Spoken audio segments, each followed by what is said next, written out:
عزیز دوستوں، بزرگوں، پیارے بچوں، نوجوان ساتھیوں، پردے میرے پر سننے والی میری اسلامی ماں بہنوں، السلام علیکم ورحمۃ اللہ وبرکاتہ۔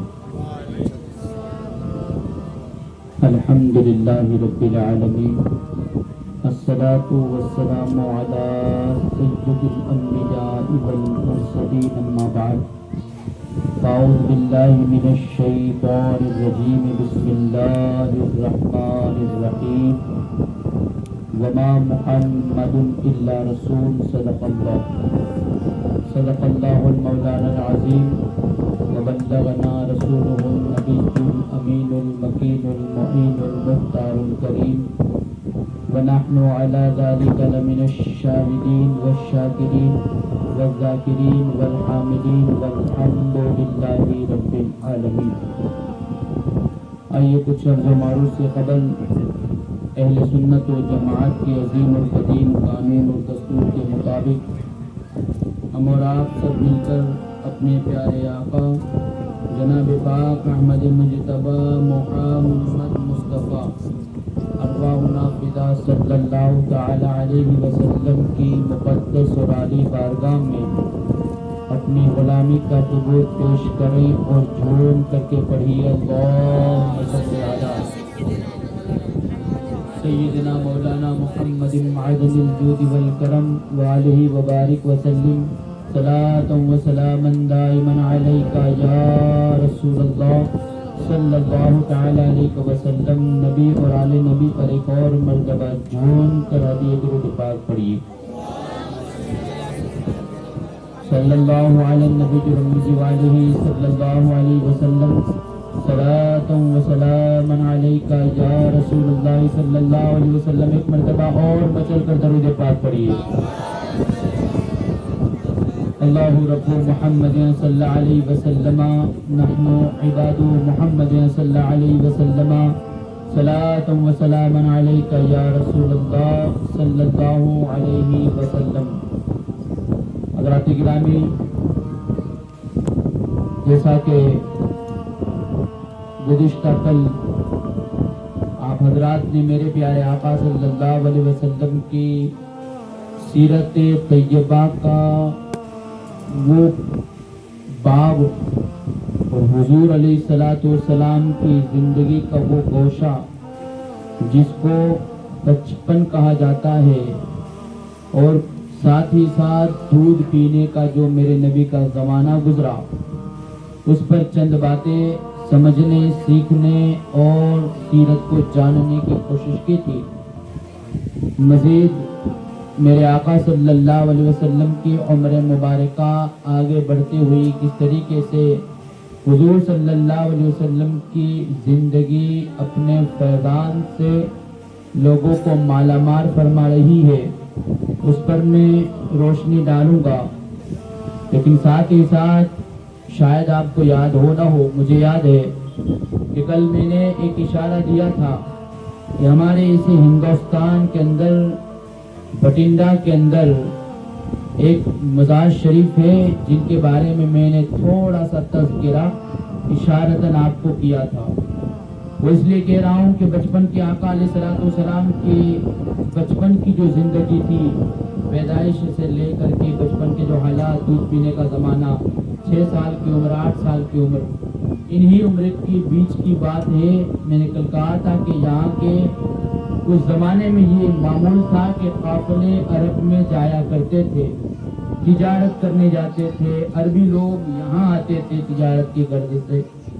اب اسی طرح ہندوستان کا ایک قافلہ پہنچا عرب میں، اور انہی قافلے میں یہ بندہ جس کا میں نے کل تذکرہ چھیڑا تھا، یہ بندہ بھی وہاں پہنچا، اور آپ کو میں نے بتایا تھا کہ اس وقت وہاں نبی کریم صلی اللہ علیہ وسلم کی عمر مبارکہ چونکہ وہ عمر تھی کہ جو بچپن میں آپ بکریاں چرانے جایا کرتے تھے، کل سنا آپ نے، اور بکریوں کو لے کر کے نبی کریم صلی اللہ علیہ وسلم ایک جگہ سے دوسری جگہ جا رہے تھے، بیچ میں ایک پانی کا پر نالا آیا، ایک پانی کی نہر آئی،